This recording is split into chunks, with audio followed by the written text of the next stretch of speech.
Hello friends, and welcome to another automotive video. Today we are in my 1999 Toyota 4Runner, which has been in need of some upgrading. I like to have maps when I drive, especially in areas that I'm not familiar with. And in this car the radio is there, as you can see, and it is a very nice unit, and it is a standard size, so that is not a difficult thing to upgrade. But its location is actually not very ideal.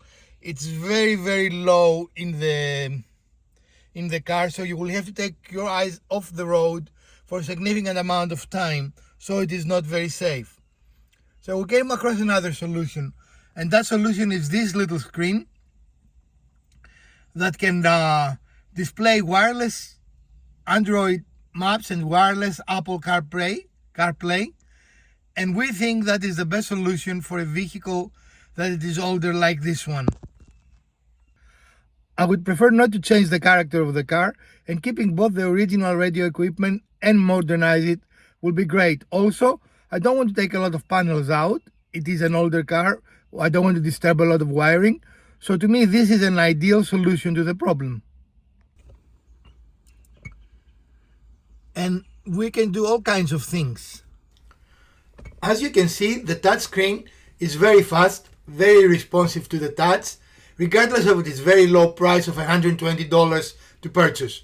So a very good device overall with great controls. And you can see now this is our recording for just a moment ago. So it has some really good features. On the right you see a list of all the recordings, and you can just touch the one you want to replay in the car. I see we can you see here is an earlier recording from driving around, and it includes the directions. Very good options here. And also you can connect a backup camera with backing up lines that show you where the car will move. Another great feature that I have not yet installed because I just haven't had the time to do it, but it is something that I'm more than likely I'm going to do. And here you can see how good the camera is. We're stationary at this moment, but the camera was taking picture of me arriving at the homestead, and as you can see, it is not very noisy, and it has a very good stability control. So we have attached the device here in our dash, and you can attach it to the windscreen if you want. I like it in the dash.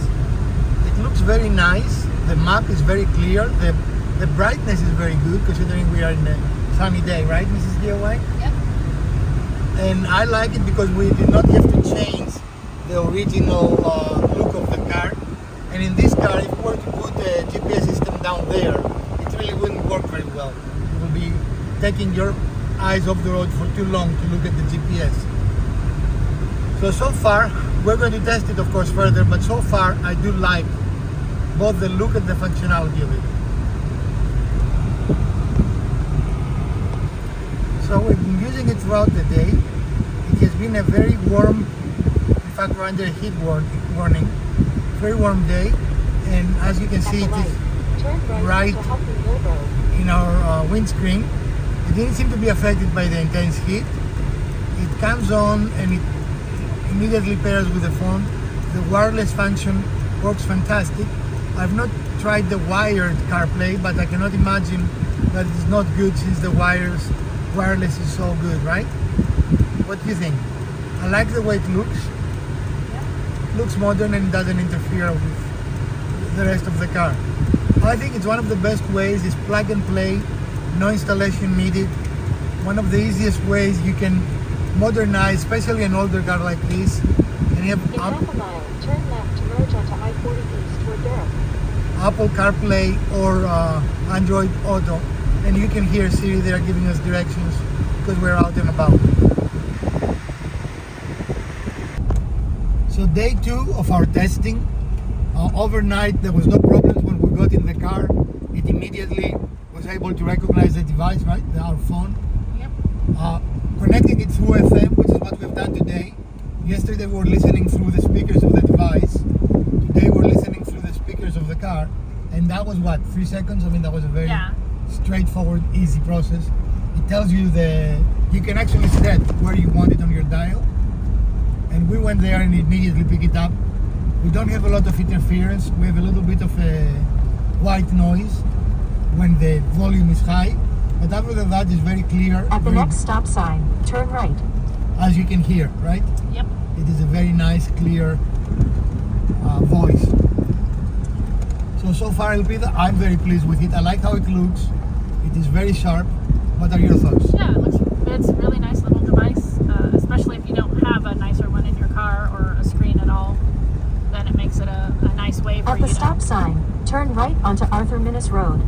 Then it's a nice way for you to be able to have a screen on your dash when you're traveling in particular, right? Yep. As you can see, the installation is nice and clean. And actually, I planned to hide the wires completely. There's a lot of wire that comes between the power.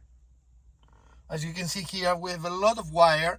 So, and this is a large car. So if I can hide the wires in this vehicle, I'm positive you can hide the wires in the vehicle you have. I like the clean presentation. It doesn't interfere with your vision at all. It doesn't interfere with your windshield.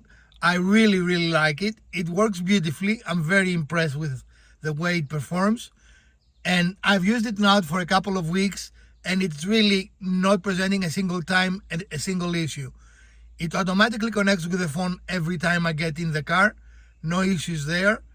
And it uses, I've settled to the FM solution. The FM transmitter is very, very good and makes the car much cleaner and makes the solution and the integration much easier. The other options, of course, there is the option of using a tape adapter that will give you an aux port. This device comes with an aux out, the FM internal speaker. It has an impressive array of features. So if you prefer to have an aux port, you can buy a very inexpensive adapter. It's a cassette adapter to aux port that will give your older car an aux port.